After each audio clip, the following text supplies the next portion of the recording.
Merhaba sevgili herkes, kanalıma hoş geldiniz. Bugün hep birlikte geri dönüşüm çerçeveden çiçeklik yapacağız. Bir çerçevemiz var, ahşap boncuklarımız var, kuru çiçeklerimiz var, hasır ipimiz var, çerçevemiz. Bütün malzemelerimize baktıktan sonra çalışmamıza başlayabiliriz. Öncelikle ahşap boncuklarımızı yapıştırıyoruz. Ben hem görsel olarak bir hareketlilik katsın hem de çerçevenin içerisine yerleştireceğim için bu boncukları ölçümü tutturabilmek adına büyüklü küçüklü kullandım. Ama siz çerçevenizin ölçüsü uyuyorsa istediğiniz ebatta tek ya da benim gibi büyük küçük boncuk kullanarak ilerleyebilirsiniz. Ama muhakkak çalışmaya başlamadan önce boncuklarınızın ölçüsüyle çerçevenin ölçüsünü kontrol edin. Hemen silikonla boncuklarımı yapıştırmaya başlıyorum. Boncukları yapıştırırken kesinlikle düz bir zemin üzerinde çalışın. Ahşap boncuklarınızda herhangi bir yamukluk olmasın.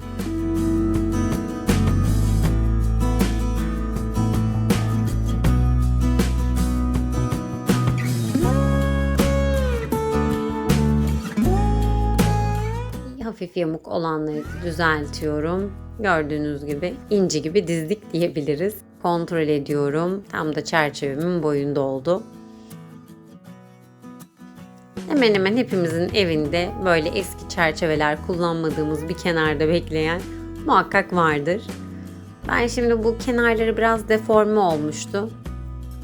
Malum biliyorsunuz çalışmamız geri dönüşüm. Eski objelerimizi hayatımıza yeniden kazandırmak. O yüzden bu eskiyen yerlerini hem kamufle etmek istedim hem de daha şık, daha dekoratif bir görünüm elde etmek için hasır ip sarıyorum köşelerine. Hasır ipiniz yoksa hasır bez de sarabilirsiniz. Ama ben iple daha kolay şekil aldığı için böyle devam ediyorum sarmaya. Köşeli değilse benim gibi yuvarlaksa çerçeveniz hasır bezi şerit halinde keserek daha kullanışlı bir şekilde ilerleyebilirsiniz. Ama böyle köşeliyse çerçeveniz dikdörtgen ya da kare ise ip sarmanızı tavsiye edebilirim.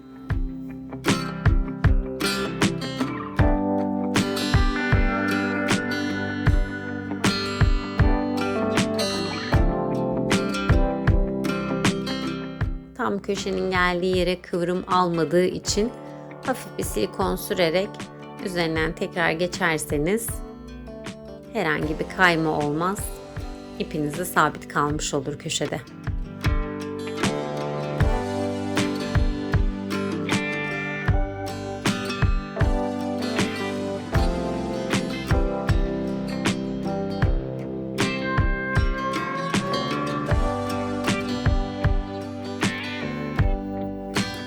Aynı işlemi tüm köşelere uyguluyorum. 3 köşemizi sardık. Son dördüncüye geliyoruz. Eğer ki çerçeveniz beyazsa mavi bir ip de kullanabilirsiniz. Başka renk çerçeveleriniz varsa muhakkak kontrast renkte iplik sarmanızı tavsiye ederim. Hem bir hareketlilik katıyor hem de böyle bir eskitme görünümü, eskitme havası veriyor.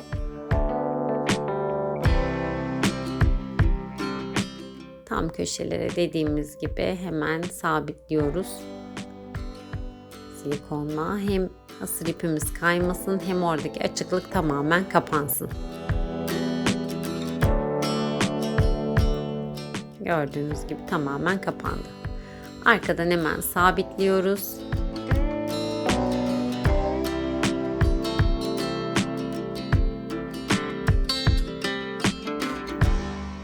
Çerçevemiz hazır. Yapıştırdığımız boncuklar da iyice kurudu.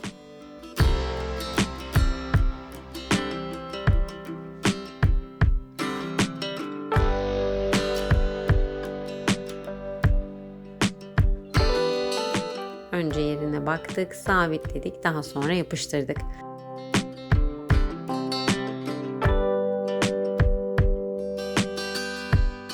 Biliyorsunuz hemen hemen bütün çalışmalarımda böyle küçük size tavsiyeler veriyorum. Muhakkak önce yerlerine bakın, daha sonra yapıştırın, çizin, boyayın. Kesinlikle bu bir tavsiyedir. Arkasından da yapıştırarak sabitleyeceğim.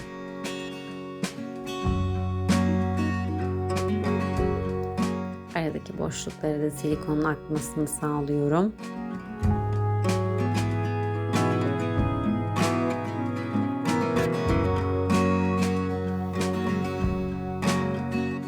Boncukları gördüğünüz gibi hemen yakından da inceledik.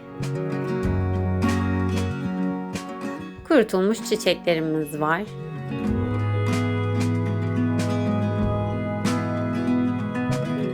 Yukarıda kalacağı için ben kurutulmuş çiçeğin en uç noktasına kadar kenarlarındaki parçaları, ufakları ayıkladım.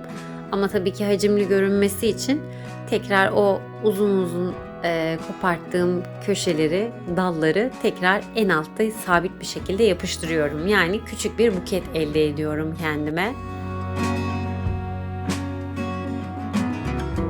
Hemen boyunu da ayarlıyorum boncuğun boyuna göre. Alttan sarkmasını istemiyorum. Kenarlarında zaten silikonum vardı. Hemen oraya ekledikten sonra boncuğun içerisine sabitlemiş oldum.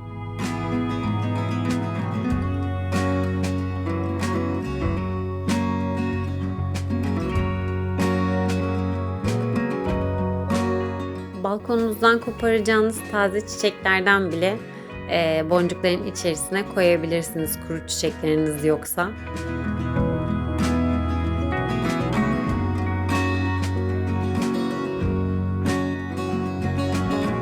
Mor rengimizi de ekleyeceğim hemen. Çok hafif kurumasını istiyorum dağılmadan silikonumuz.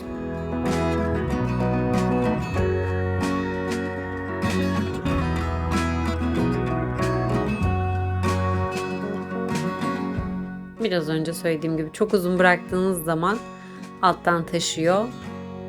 Ya isterseniz altını silikon önce sürüp kapatıp sonra ekleyebilirsiniz. Ama ben yapıştırdığım için gerek görmüyorum. Zaten dik kullanacağımız bir çerçeve. Aradaki ufakları da ekleme yapıyorum.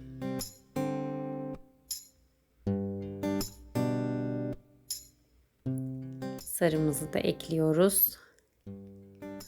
Hemen uzun kalan saplarını da altından yine temizlersiniz. Daha güzel olur.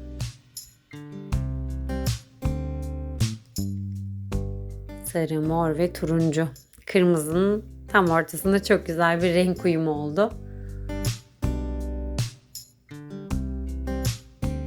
Ne kadar sık olursa çiçekleriniz o kadar hacimli ve güzel gözüküyor. Hemen yeşilleri ekliyorum. Yeşilleri de yine aynı turuncu gibi yapacağım. Gördüğünüz gibi altındaki uzantıları kopartıyorum. En uzun noktada etrafına yapıştırarak birleştireceğim. Çünkü dediğim gibi normalde çok uzun. Kenarından da koparıp ziyan etmek istemiyorum. Bunların hepsini birleştirip bir buket haline getirip kullanıyorum. Elinizde buna benzer çiçekler varsa siz de bu şekilde değerlendirip hem kullanışlı hale getiriyoruz hem de ziyan etmemiş oluyoruz malzememizi.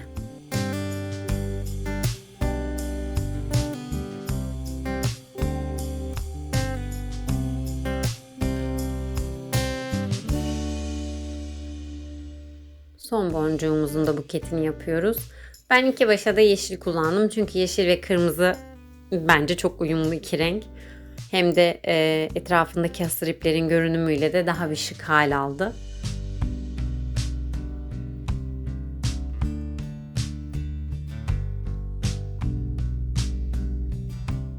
Uzun olanları da kısaltalım birazcık.